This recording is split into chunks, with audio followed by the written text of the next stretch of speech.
اویدی یکی از راستنی‌های خیلی معلوم در بین خلق معلوم شفابخش این هم باشد بابونه به شما کمتر باشد هم معلومات میدهیم. بابونه که آن را با زبان روسی رمشقه و با زبان لاتینی ماتریکاریا خمامیله میگویند. یکی از راستنی‌های خیلی معلوم میباشد. خاصیت‌های شفابخشی بابونه از قدیم الایام در همه منبع‌های معلومات اویدی راستنی‌های شفابخش جای دارد و خلق خاصیت‌های شفابخشی آن را به طور چقور و وسیع میداند و خیلی ثمرناک استفاده میبرد. در جمهوری ما بابونه به طور وسیع در همه منطقه‌های جمهوری خیلی وسیع پهن گردیده است و در جنوب جمهوری ما حتی در حالت وحشی در حالت طبیعی نیز او را دسترس نمودن ممکن است. از بس که این خیلی رستنی ثمرناک می باشد و از نقطه نظر اقتصادی فایده‌آور می باشد، آن را وقت‌های آخر در تمام منطقه های جمهوری برای تامین نمودن احتیاج شعبه های گیاه درمانی، برای تامین نمودن احتیاج بیمارخانه ها آن را خیلی وسیع کشت میکنند. از دیگر طرف این رستنی خیلی رستنی زیبای آرایشی بوده. اگر ما آن را در участковهای نزد حولگی اگر کشت کنیم، ما میتوانیم هم حسی زیبایی خود را تامین کنیم و هم از خاصیت‌های شفابخشی این رستنی خیلی فایده‌ناک به طور ثمرناک استفاده بریم. با بابونه در ترکیب آن جای داشتن روغن‌های افیری، فلاونوئیدها، استروئیدها، شیلم، موم، کومارین‌ها، توندی‌ها و ویتامین C خاصیت خیلی خوبی شفابخشی را میبخشد. یعنی محض جای داشتن همین پیوستگی‌های فعال با مساعدت میکند که آن را همچون رستنی شفابخش ما استفاده بریم.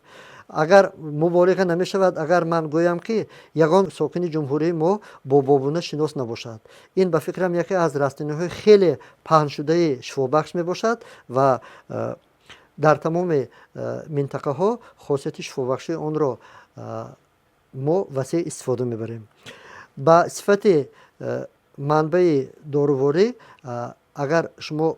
لازم دانید، شما بسیار خوب میشد اگر گلچنبر بابونه را هنگام نقص پخته شده شدن گل این رستنی جمع آوری کنید. شما هنگام جمع آوری به آن اهمیت دهید که از سبب آنکه در ترکیب آن روغن‌های افری بسیار می باشد و عموما برای آن رستنی هایی که در ترکیبشان روغن‌های افری موجودند وقتی خیلی مساعد جمع آوری این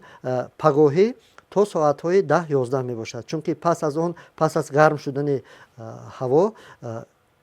هنگام جمع آوری تلفات روغن‌های افری از معیار زیاد می شود و خاصیت‌های شفابخشی آن نسبتاً کم می شود. به فکرم برای اهالی ما قید نمودن خاصیت‌های شفابخشی بابونه لازم نیست، لیکن به هر حال من گفته گذشتم که بابونه خیلی خاصیت خوبی شفابخشی دارد. از جمله بابونه خاصیت خیلی فعال ضد التهابی، ضد امراضی، پس نمودن حس درد، خاصیت خیلی خوبی آرام کننده را دارا می باشد و این رستنی را هم به طور بیرونی و هم به طور درونی استعمال درونی ما وسیع می توانیم استفاده بریم. دمابه گل بابونه را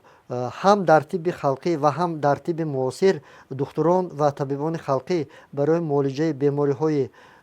عضوهای هاضمه، برای معالجه بیماری‌های معده، روده، بیماری‌های تلخدان همچون واسطه تلخران، بیماری‌های غدود زیر معده، بیماری‌های گرده‌ها و راه‌های پیشاب برار،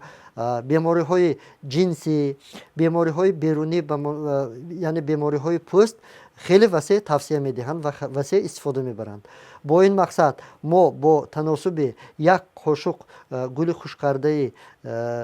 این رستنی در 100 میلی لیتر آب